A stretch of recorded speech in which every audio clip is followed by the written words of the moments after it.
देखिए, ऐसा होता है कि कई चीज़ें ऐसी होती हैं जो हो जाती हैं, जो पब्लिक स्फेयर में नहीं आती हैं, और कुछ चीज़ें होती हैं जो सामने से नज़र आती हैं। मुझे ऐसा लगता है कि सरकार, और मुझे विश्वास है, सिर्फ लगता नहीं है, मुझे पूर्ण विश्वास है कि सरकार ने काफ़ी कुछ ऑलरेडी कर दिया है। थिंग्स आर इन मोशन, और अचानक एक दिन सवेरे उठेंगे तब पता लगेगा कि बीती रात ये हो गया। सर्जिकल स्ट्राइक्स के साथ भी यही था। जब बालाकोट हुआ किसी को कुछ पता नहीं था। इनफैक्ट इतना सीक्रेट कि फौज के अंदर नहीं पता था कि सर्जिकल स्ट्राइक्स होने वाली हैं। बहुत कम लोगों को पता था। तो अगर आप मिलिट्री स्ट्राइक करते हैं, अगर आप एयरफोर्स का इस्तेमाल करते हैं, नेवी, आर्मी का, जो लोग रेलेवेंट हैं उन्हीं को पता होंगे। अगर ऐसा है तो ये कुछ ऑप्शंस हम यहाँ डिस्कस कर रहे हैं। आप देख रहे हैं गौरव स्क्रीन पर, ये असल में कुछ लोग ये समझ रहे हैं कि इस समय डिले हो रहा है भारत की तरफ से। ये डिले हो रहा है क्या, नंबर एक, या ऑलरेडी काम शुरू हो चुका है और इसको जो डिले के तौर पर देख रहे हैं वो डिसेप्शन में है? जी देखिए, ऐसा होता है कि कई चीज़ें ऐसी होती हैं जो हो जाती हैं, जो पब्लिक स्फेयर में नहीं आती हैं, और कुछ चीज़ें होती हैं जो सामने से नज़र आती हैं। मुझे ऐसा लगता है कि सरकार, और मुझे विश्वास है, सिर्फ लगता नहीं है, मुझे पूर्ण विश्वास है कि सरकार ने काफ़ी कुछ ऑलरेडी कर दिया है। थिंग्स आर इन मोशन, और अचानक एक दिन सवेरे उठेंगे तब पता लगेगा कि बीती रात ये हो गया। सर्जिकल स्ट्राइक्स के साथ भी यही था। जब बालाकोट हुआ किसी को कुछ पता नहीं था। इनफैक्ट इतना सीक्रेट कि फौज के अंदर नहीं पता था कि सर्जिकल स्ट्राइक्स होने वाली हैं। बहुत कम लोगों को पता था। और इनफैक्ट इंडियन आर्मी में सीनियर लीडरशिप के काफी हिस्से को नहीं पता था। जो लोग रेलेवेंट थे सिर्फ उनको पता था। तो अगर आप मिलिट्री स्ट्राइक करते हैं, अगर आप एयरफोर्स का इस्तेमाल करते हैं, नेवी, आर्मी का, जो लोग रेलेवेंट हैं उन्हीं को पता होंगे। हम लोग न्यूज मीडिया से लेते हैं। मीडिया क्या, यहाँ पे जब मैं कह रहा हूँ, उस दिन हम INS अरिहंत के बारे में बात कर रहे थे, मैंने बोला था कि नेवी तक वालों को नहीं पता होता कि अरिहंत कहाँ पे। अगर नेवी को नहीं पता होगा तो मीडिया को कहां से पता होगा? तो अगर ये हालात है तो आप सोचिए। और इधर देखिए, ये अगर ये एक इंफॉर्मेशन और साइकोलॉजिकल वॉरफेयर भी चल रहा है तो जरा ये देखिए, ये खबर देखिए। भारत पाकिस्तान तनाव से जुड़ी हुई इस वक्त ये बड़ी खबर है, बड़े ध्यान से देखिएगा और इस पर गौरव आप तैयार रहिएगा अपने कमेंट के साथ। अमेरिका के सामने गिड़गिड़ाए पाकिस्तान के PM शहबाज। अमेरिकी विदेश मंत्री से शहबाज ने गुहार लगाई, भारत को रोके अमेरिका, शहबाज शरीफ ने कहा।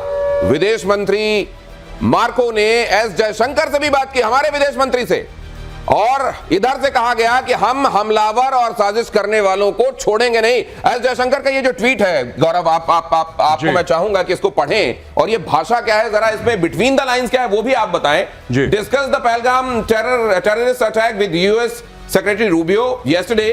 Its perpetrators, backers and planners must be brought to justice. देखिए साहब, ये एक बहुत बड़ा स्नब है अमेरिका को, क्योंकि अगर आपने मार्को रूबियो का बयान पढ़ा हो या देखा हो, वो कह रहे हैं कि आप लड़ाई मत करिए, डी एस्केलेट करिए। मार्को रूबियो ने क्लियरली बोला डी एस्केलेट करिए। लेकिन उस मीटिंग के बाद, उस बातचीत के बाद, जो कि एक फोन कॉन्वर्सेशन हुई है, उसमें डॉक्टर जयशंकर ये ट्वीट करते हैं कि हमने पहलगाम का टेररिस्ट अटैक मार्को रूबियो के साथ डिस्कस करा है, और फिर यहां पे देखिए, यहां पे फुल स्टॉप है। हमने आपसे डिस्कस कर दिया, ये एक कहानी खत्म हो गई। दूसरी कहानी है कि जिसने कराया और जो उसके बैकर्स हैं उनको हम, तो ये बड़ी इंपॉर्टेंट बात है और इसको क्लोज इन करके यहां पर दिखाइए। ये कहा जा रहा है कि आप इसमें फुल स्टॉप का मतलब समझिए, ऐसा नहीं है कि वो कॉमा है और कंटिन्यूएशन में सारी बात कही जा रही है। Discuss the Pahalgam terrorist attack with US Secretary Rubio yesterday and there comes a full stop, means the sentence up till here only, period. उसके बाद its perpetrators, backers and planners must be brought to justice। मतलब क्या, America ने ये कहा होगा आप restraint करें, आप डीएस्केलेट करें, और यहां से कहा गया होगा माइंड योर बिजनेस, हमको मालूम है कि क्या किया जाना है। हाँ, ये कहा गया। यही मैं कह रहा हूं। मैं ये कह रहा हूं कि इस ट्वीट में 2 सेंटेंसेस हैं, और पहले सेंटेंस और दूसरे सेंटेंस का एक दूसरे से कोई रिश्ता नहीं है, मैं ये कह रहा हूं।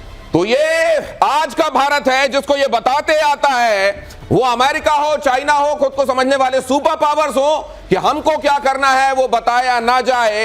ये जो कम्युनिकेशन है, ये कम्युनिकेशन बहुत बहुत इंपॉर्टेंट है। और मुझे लगता है विक्रम सर कि ये कम्युनिकेशन के मामले में अगर हम देखते हैं कि पड़ला किधर, S जयशंकर के आगे, तो मुझे लगता है कि पाकिस्तान एकदम ही भूसा दिखाई देता है मुझको, दिमाग के मामले में, कम्युनिकेट करने के मामले में, डिप्लोमेसी के मामले में। आपने 2 लाइन में गागर में सागर का समावेश हो गया है। S जयशंकर साहब ने जो फरमाया है उस पर सभी कुछ समाहित है। बिस्मार्क ने कहा था, right politely, speak diplomatically, one observes the rules of politeness even in the declaration of war. युद्ध की घोषणा में शिष्टाचार का, हम लोग पाकिस्तान की तरह थोड़ी हैं कि हम उतर आए गाली गलौज के ऊपर। लेकिन आप कहा देखें, S जयशंकर परिमार्जित परिष्कृत भाषा, संतुलित भाषा, और पाकिस्तान की भाषा ले लीजिए, उनके मेंबर्स ऑफ पार्लियामेंट की भाषा ले लीजिए, वो तो गाली गलौज में लगता है अंताक्षरी के पारंगत गोल्ड मेडलिस्ट हैं, और यहाँ हमारे सामान शिष्टाचार। सर वहां एक शब्द बड़ा यूज हो रहा है, मैं वहां की मीडिया में, खासतौर से प्रिंट मीडिया में क्या इस्तेमाल हो रहा है वो देख रहा हूं। गौरव, एडवेंचरिज्म बहुत इस्तेमाल करते हैं, वो क्यों करते हैं ये भी आप बताइएगा, लेकिन उससे पहले जरा ये देखिए, हाफिज सईद, मसूद अजहर, इनको किसी जैसे जैसे कहीं पर अगर कुछ होता है और मां को दिक्कत होने लगती है ना, अपने बच्चों को लेकर छिपाने छिपने की स्थिति आ जाती है। देखिए कितना वात्सल्य उमड़ रहा है इन टेररिस्ट के लिए। आतंकी हाफिज सईद की सुरक्षा को लेकर पाकिस्तान बेचैन है। पाकिस्तान ने आतंकी हाफिज सईद का ठिकाना बदला, लाहौर की सुनसान कोठी से आबादी वाले इलाके में शिफ्ट किया कि अगर कहीं कोई एक्शन हो तो कम से कम आबादी को देखकर शायद एक्शन लेने वाले सोचें। हाफिज की सुरक्षा में पाकिस्तान ने एसएसजी कमांडोज लगा दिए। अब आप देखिए, टेररिस्ट को बचाने के लिए, टेररिस्ट को सहेज कर रखने के लिए पाकिस्तान हमेशा कितने जतन करता है देखिए, और फिर कहता है कि नहीं हम तो खुद आतंक के सताए हुए हैं। ये एक तरफ किया जाना, और ये हम यूं ही नहीं कह रहे हैं, ये जब आप देख रहे हैं तो अब जरा कुछ और भी मैं आपको दिखाता हूं, जरा वो भी देखिएगा आप। ये तस्वीरों के जरिए आपके सामने रखने की कोशिश करता हूं मैं, जहां पर आप ये देखेंगे कि एक्चुअली इनका प्लान क्या है। क्या ये एक तरफ आईएसआई के मुखिया को अपना एनएसए बना रहे हैं, उस पर तो मैं बाद में आऊंगा, लेकिन वहां के जो पूरी दुनिया में घोषित आतंकी हैं उनको बचाने के लिए, ओसामा बिन लादेन एबटाबाद में मारा गया था, लेकिन उसके बाद बहुत सारी रणनीति छुपाने को लेकर भी वहां पर बदली गई है। जरा उसको देखते हैं, आइए जरा यहां पर फ्लैश कीजिए, आइए बताते हैं कि किस तरीके से सुरक्षाएं बदली गई हैं। अरे दाऊद इब्राहिम को छिपा कर रखा हुआ है, मसूद अजहर को, हाफिज सईद को कैसे प्रोटेक्ट किया जा रहा है जरा देखिए। और ये जरा गौरव आइए और समझाइए, मुझे लगता है ये बड़ा चेंज है, क्योंकि हम जब देखते हैं एबटाबाद वाले मामले में तो एक ऐसी जगह थी जहां उसको एक तरीके से फ्लैट देकर रखा हुआ था, लेकिन अब ये जो जगह है ये बस्ती वाला इलाका भी है और ये बंकर वहां बनाकर छिपाया गया। मतलब एक तो कि अगर कार्रवाई हो तो कोलेटरल डैमेज भी हो और साथ में शायद बस्ती देखकर लोग गुरेज करें, और वहां पर अब कोई अपार्टमेंट नहीं है, बंकर है। मतलब किस तरीके से इन्होंने अपने आतंकियों को छिपाने के लिए स्ट्रैटेजी बदली, जरा वो समझाएंगे। आप बताइएगा कहां जूम इन करना है, जूम आउट मैं करूंगा। नहीं, बिल्कुल यही वाला इलाका है जी, ये जो गौहर मोहल्ला है जिसके बारे में बात कर रहे हैं लोग जी। अब ये देखिए ना, ये जो हाफिज सईद का घर, ये जौहर मोहल्ला है, ये सॉरी, तो ये वाला जो इलाका है, और अगर आप पूरे इलाके को देखें, हाईली मतलब हाई डेंसिटी वाला इलाका है, यहाँ पे पॉपुलेशन बहुत ज्यादा है, यानी कि कोई भी अगर आएगा लोग आराम से, अच्छा जो हाईली डेंसली पॉपुलेटेड जो इलाके होते हैं उसकी खासियत होती है कि वहां पे रात दिन आवागमन चलता है। फेमिलियर लोग जो वहां के रहने वाले होते हैं, यानी कि कोई अनजान शख्स 2 मिनट में पहचाना जाएगा। ये देखिए साहब, ये मस्जिद है, यानी कि मस्जिद में भी लोग हैं। ये मस्जिद किसके कंट्रोल में है? मस्जिद इनके कंट्रोल में है। ये मदरसा जो है किसके कंट्रोल में है? हाफिज सईद के कंट्रोल में है।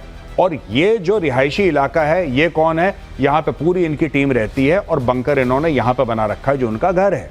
तो यानी कि ही इज प्रोटेक्टेड। आईएसआई और एसएसजी स्पेशल सर्विसेज ग्रुप जो है पाकिस्तान आर्मी का, उसके कमांडो डिप्लॉय कर रखे हैं और ये लोग प्रोटेक्ट कर रहे हैं। अच्छा ये बताइए कि ये तो यहाँ पर आकर छिपा हुआ है, हाँ जी, असीम मुनीर कहाँ छिपा हुआ है?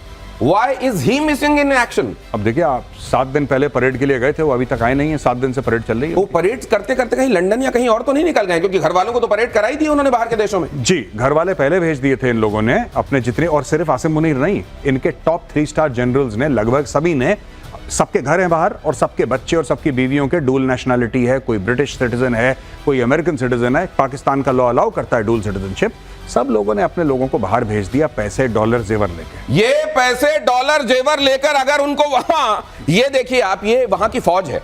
ये इसीलिए कहा जाता है कि बाकी जगहों पर किसी एक मुल्क के पास उसकी सेना होती है और यहां पर एक सेना के पास उसका मुल्क है। ये कितना बड़ी आयरनी है। और वहां की आवाम को इतने सालों में, इतने दिनों में ये समझ में नहीं आया कि क्या खेल हो रहा है। ये बहुत बड़ी आयरनी है दिनेश। एक बार इन्होंने, आपने इनकी मीडिया सुना होगा कि ये बनिए वर्ड का इस्तेमाल किया था हिंदुस्तान में। ये बनिए, असली बनिए तो ये हैं।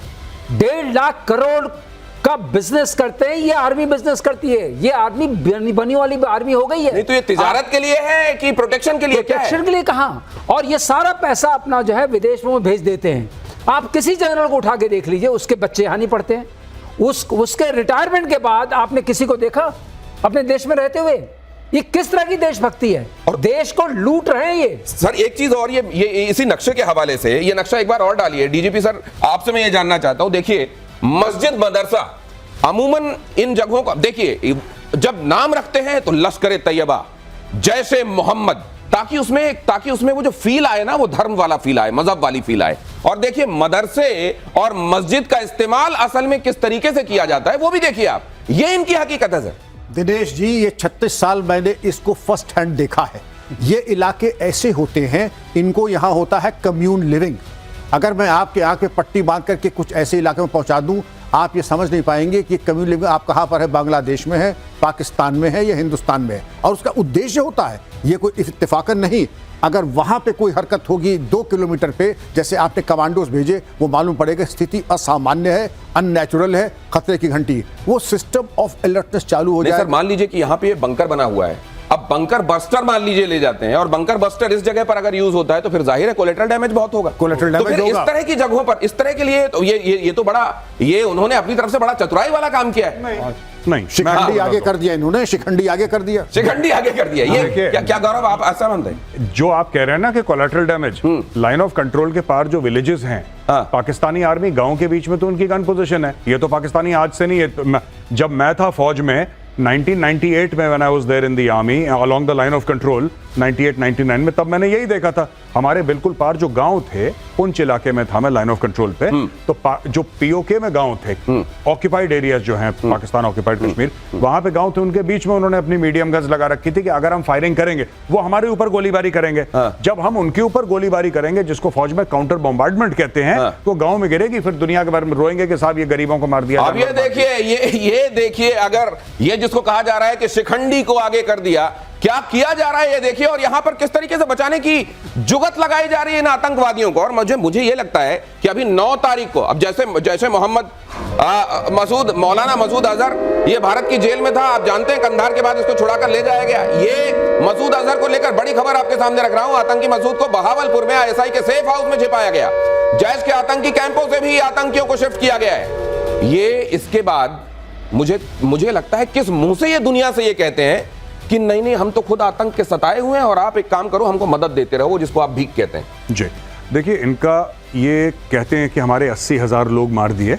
ये पाकिस्तानी अक्सर ये कहेंगे, जब भी आप बात करेंगे ना आतंकवाद की, तो कहेंगे साहब हम खुद आतंकवाद के सताए हुए हैं, बिल्कुल, हमारे 80,000 लोग मर गए। Fact of the matter is, ये 80,000 लोगों को मारने के लिए इन्होंने अमेरिका से पैसे लिए हैं। तो जब आपने पैसे पकड़ लिए करीब $35 अरब, फिर आप रो क्यों रहे हैं? अमेरिका ने आपको पैसे क्यों दिए थे? आपको मुशर्रफ का किस्सा वो पता है ना, जब उसने लोग बेचे थे, आपको याद है नहीं याद है?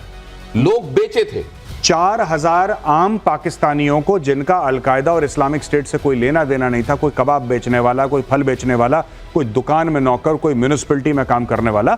ISI उसको पकड़ के ले गई, उसको मारा, बोल तू अलकायदा का है, मारा, बोल तू अलकायदा का है। उसने बोला ठीक है साहब मारना बंद करो, मैं अलकायदा का हूं। अंगूठा लगाया, 4-5 हज़ार डॉलर में एक आदमी बेचा मुशर्रफ ने।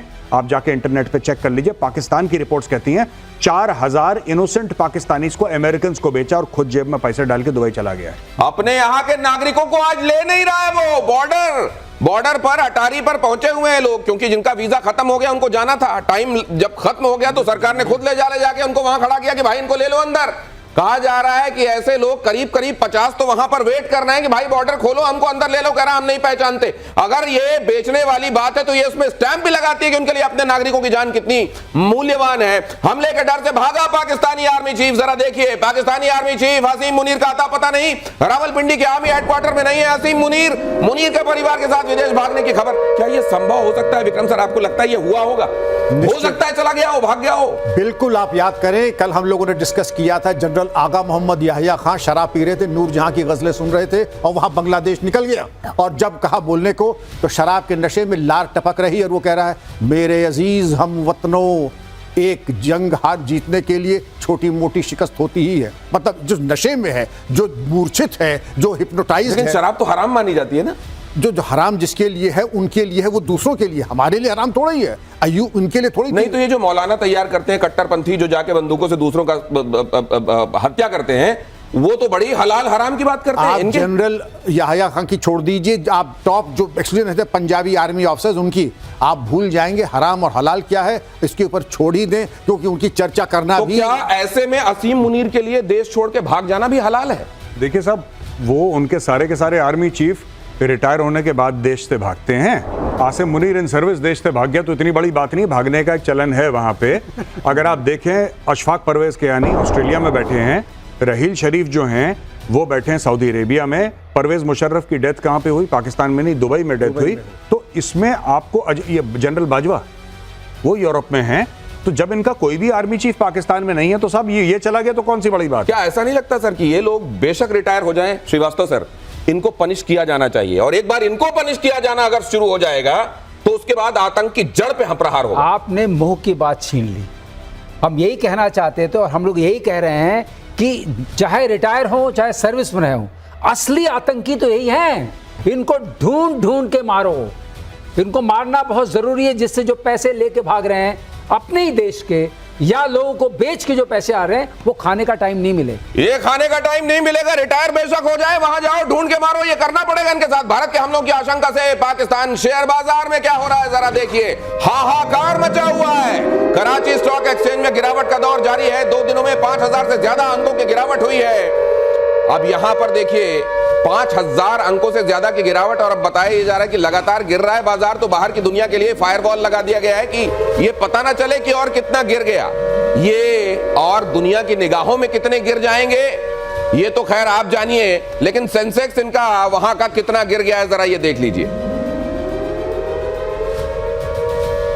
और अब देखिए एक तरफ हालत ये है और दूसरी तरफ क्या तैयारी चल रही है, देखिए भीख मांगने की। 9 मई को अंतरराष्ट्रीय मुद्रा कोष IMF की बैठक होगी। पाक को IMF से 1.1 अरब डॉलर मिलने की आस है। कटोरा लेकर खड़े हो गए, 30,890 करोड़ पाकिस्तानी रुपए की भीख पर निगाहें हैं। मार्च 2025 तक पाकिस्तान का IMF पर 8.3 बिलियन डॉलर ऑलरेडी बकाया है। तो कुल मिलाकर ये जो पैसा दिया जा रहा है ये डूबत खाते में जा रहा है। लेकिन एक बार फिर कटोरा लेकर खड़े हैं, इधर जंग की बातें कर रहे हैं और 9 मई को भीख की तैयारी भी हो रही है। ये दोनों चीजें नहीं, इन्होंने चाइना से भी अभी करेंसी स्वैप की बात करी है 1.4 बिलियन डॉलर्स की, कि हम तुम्हें पाकिस्तानी रुपए देंगे, तुम चाइनीज करेंसी दो। ये अलग मैटर है, वो अलग मैटर है। ये 3 जगह से भीख की, एक सऊदी अरब से भीख मांग रखी है इन्होंने 2 अरब की कि आप ये दे दो। ये आपने अभी स्टोरी ब्रेक करी है, ये IMF वाली स्टोरी है।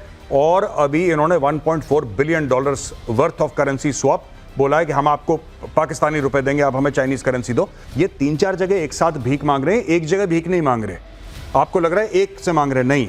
ये तो एक भी जगह से मिल जाती है तो इनकी फौरी दुश्वारी दूर हो जाएगी। नहीं, भाई लोग तीनों जगह से लेंगे। देखिए ऐसा नहीं है, इस मामले में बहुत कॉम्पिटेंट है और भीख लेने के मामले में पाकिस्तान का वार कभी खाली नहीं गया। मैं आपको बताता हूं दिनेश, ये जब जाते हैं मिशन मोड में जानते हैं, उनका प्रधानमंत्री जो है, इनका आर्मी चीफ है, उन्होंने, आपको पता है शहबाज शरीफ ने आर्मी चीफ के बारे में क्या बोला कि जो हमें लोन मिला है, जो हमें ग्रांट मिला है सऊदी अरब में, मैं अपने सिपा सालार को कांग्रेचुलेट करता हूं और उनको थैंक यू कहता हूं, उनको शुक्रिया अदा करता हूं। अगर ये नहीं होते आसिम मुनीर तो हमें पैसे नहीं मिलते। उनका चीफ ऑफ आर्मी स्टाफ भीख मांग रहा है और वो पब्लिकली उनको कांग्रेचुलेट कर रहा है और थैंक यू बोल रहा है कि सर अगर आप नहीं होते तो भीख नहीं मिलती। My God. लेकिन क्या इस तरीके में, क्या हम, वो जो दुनिया ये कहती है कि हमको मालूम है रोग स्टेट कौन सा है, कहां से पूरी दुनिया में आतंकवादी जा रहे हैं, इसी तरीके से इनको दूध पिलाया जाएगा तो फिर ये तो सपोले बनते रहेंगे सर। सपोले तो है ही है, और पैर पकड़ने की कला भी पता है कि किसके पैर से कब लिपट जाओ।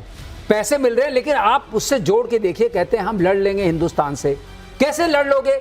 एक दिन का खर्चा आता है 1 अरब डॉलर। 10 दिन लड़ोगे उतने पूरे पैसे खर्च हो जाएंगे 10 दिन में। मतलब ये भीख मिली तो भी नहीं चलेगी ज्यादा। कैसे चलेगी? तो ये खबर देखिए जरा, अरब सागर में भारतीय नौसेना का युद्धाभ्यास, और ये भी कर रहे हैं अपनी ड्रिल्स, लेकिन वो ड्रिल्स में ही इनके हथियार चुक न जाएं। अलर्ट मोड पर नौसेना के युद्धपोत, एयरक्राफ्ट कैरियर, फॉरवर्ड एरिया में इंडियन कोस्ट गार्ड के पोत भी मौजूद हैं। जब यहां से ये कहा गया कि ये जो एरिया है इस जगह पर हम ड्रिल करेंगे तो बाकी के जहाज दूर रहें और इस जगह से कोई आए जाए नहीं। एक तरीके से वैसी ही नोटिस होती है जैसे नो टाइम आप सुनते हैं एयर के मामले में, ये होती है नेवल एरिया वार्निंग, और इसको लेकर भी वार्न किया गया है। लेकिन उधर तुरंत पाकिस्तान ने इसको कॉपी कैट बनते हुए नकल की इसकी, और कोशिश ये की कि हम इसके जरिए ये दिखा दें कि नहीं, हम भी पीछे नहीं हैं। मुझे लगता है कि ये भी भारत की एक स्ट्रैटेजी होगी। ये भी Gaurav, and correct me if I am wrong, यहां पे मैं एक तस्वीर डालने वाला हूं, इसको समझाइएगा। मुझको लगता है ये भी एक स्ट्रैटेजी है कि तुम ड्रिल ही ड्रिल में अपना सब कुछ गंवा दो, क्योंकि इधर तो जखीरा भरा हुआ है। तुम्हारे ड्रिल में सब जब तक बारूद खत्म हो जाएगी तब तुम्हारी तरफ वो थप्पड़ आएगा जिसका तुमने शायद उस समय कल्पना नहीं की होगी। हाँ, ये तो ये बात जो है ये कॉमन बात है।